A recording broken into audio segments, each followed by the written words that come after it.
Scorpio गाडीची काच फोडल्याच्या कारणावरून एकाला 21 फेब्रुवारी रोजी दोघांनी काठीनं मारहाण करत शिवीगाळ केली होती। त्या घटनेच्या पहाटे 3 वाजल्यापासून संबंधित व्यक्ती बेपत्ता होता।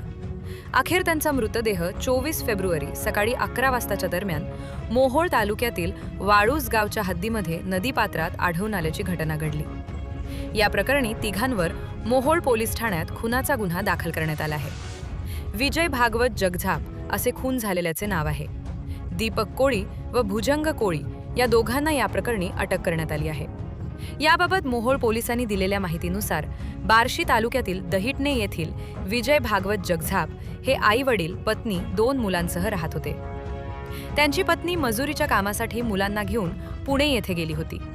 दरम्यान 21 फेब्रुवारी रोजी रात्री 1:30 वाजण्याच्या सुमारास दीपक कोळी व भुजंग कोळी दोघे दहिटणे तालुका बार्शी यांच्या स्कॉर्पिओ गाडीची काच फोडल्याप्रकरणी विजय यास दोघांनी काठीनं मारहाण करत जातीवाचक शिवीगाळ केली होती। त्यानंतर विजय यांचा भाऊ योगेश जगझाप यांनी दीपक कोळी व भुजंग कोळी या दोघांना तुमच्या गाडीचे नुकसान भरून देतो असे सांगितले होते व विजय या समजावून सांगून एका खोलीमध्ये बसून बाहेरून कडी लावली होती।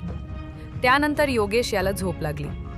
पहाटे 3 वाजण्याच्या सुमारास त्याला जाग आल्याने तो विजय यास बघण्यासाठी गेल्यानंतर त्याच्या रूमला बाहेरून लावलेली कडी उघडी दिसली व विजय हा त्या रूममध्ये नव्हता।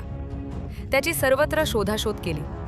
दरम्यान विजयाची पत्नी पुण्यावरून आल्यानंतर त्यांनी विजयची शोधाशोध केली व दीपक कोळी, भुजंग कोळी यांच्याकडे विजयबाबत चौकशी करण्यासाठी गेले असता त्यांनी कोमल विजय जगझाप यांना जातीवाचक शिवीगाळ करून तुझ्या नवऱ्याने आमच्या गाडीची काच का फोडली असा जाब विचारत त्याला उद्याचा दिवस दिसू देणार नाही अशी धमकी दिली।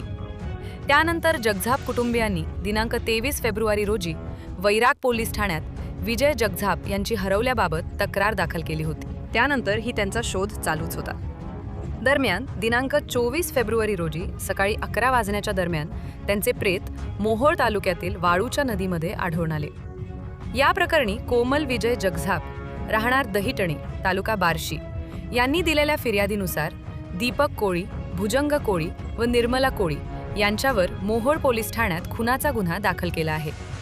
अधिक तपास उपविभागीय पोलीस अधिकारी अशोक सायकर करीत आहेत।